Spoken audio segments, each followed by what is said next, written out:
ನಾವಿವತ್ತು ದಕ್ಷಿಣ ಕನ್ನಡ ಜಿಲ್ಲೆಯಿರುವ ಸೌತಡ್ಕ ದೇವಸ್ಥಾನಕ್ಕೆ ಬಂದಿದ್ದೀವಿ. ಸುಮಾರು ವರ್ಷಗಳ ಹಿಂದೆ ಇಲ್ಲಿ ಮಕ್ಕಳು ಆಟ ಆಡ್ತಾ ಇರುವಾಗ ಮಕ್ಕಳಿಗೆ ಒಂದು ಗಣೇಶನ ವಿಗ್ರಹ ಸಿಗುತ್ತೆ ಅಂತೆ. ಆ ವಿಗ್ರಹವನ್ನು ಬಿಟ್ಟು ಇಲ್ಲಿ ನೋಡುವಾಗ ಈ ಸ್ಥಳದಲ್ಲಿ ಸೌತೆಕಾಯಿನ ಬಿಟ್ಟು ಬೇರೆ ಏನು ಬೆಳೀತಾ ಇರಲ್ಲ. ಸೊ ಆ ಮಕ್ಕಳು ಪ್ರತಿನಿತ್ಯ ಗಣೇಶನಿಗೆ ಸೌತೆಕಾಯಿನ ನೈವೇದ್ಯ ಮಾಡಿ ಪೂಜೆ ಮಾಡೋಕ್ಕೆ ಶುರು ಆದರು.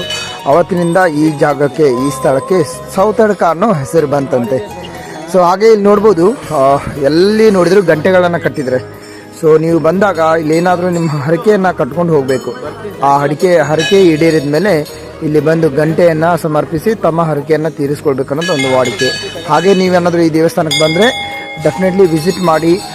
ಏನಾದರೂ ಹರಕೆ, ಕೋರಿಕೆಗಳು, ಮದುವೆ ಆಗಬೇಕು, ಏನಾದರೂ ಸಮಸ್ಯೆಗಳು ಇದ್ದರೆ ಅದನ್ನು ಬೇಡಿಕೆ ಕಟ್ಕೊಂಡು ಬೇಡಿಕೆ ಏರಿದ ಮೇಲೆ ಇಲ್ಲಿ ಖಂಡಿತ ಬಂದು ಗಂಟೆಯನ್ನು ಕಟ್ಬೋದು.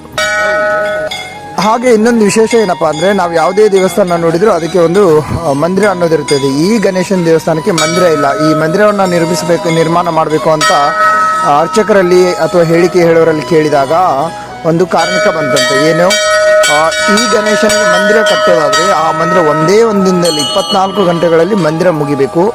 ಹಾಗೂ ಆ ಮಂದಿರದ ಎತ್ತರ ಎಷ್ಟಿರ್ಬೇಕಂದ್ರೆ ಕಾಶಿ ವಿಶ್ವನಾಥನಿಗೂ ಕೂಡ ಆ ಮಂದಿರ ಕಾಣಿಸ್ಬೇಕಂತೆ. ಅಷ್ಟು ದೊಡ್ಡ ಮಂದಿರ ಆಗಬೇಕು ಅಂತ ಬಂತಂತೆ. ಸೊ ಅಷ್ಟು ದೊಡ್ಡ ಮಂದಿರನ ಒಂದು ದಿನ ಕಟ್ಟೋಕ್ಕಾಗಲ್ಲ. ಹಾಗಾಗಿ ಈ ಮಂದಿರವನ್ನು, ಈ ಗಣೇಶನನ್ನು ಮಂದಿರದಲ್ಲಿ ಹಿಡದೆ ಹಾಗೆ ಓಪನ್ ಆಗಿಟ್ಟು ಪೂಜೆಯನ್ನು ಮಾಡೋದು ಒಂದು ಸಂಪ್ರದಾಯ. ಸೊ ಈ ವಿಶೇಷ ಗಣಪತಿಯನ್ನು ಖಂಡಿತ ನೀವು ಒಂದಿನ ನೋಡೋಕ್ಕೆ ಬನ್ನಿ.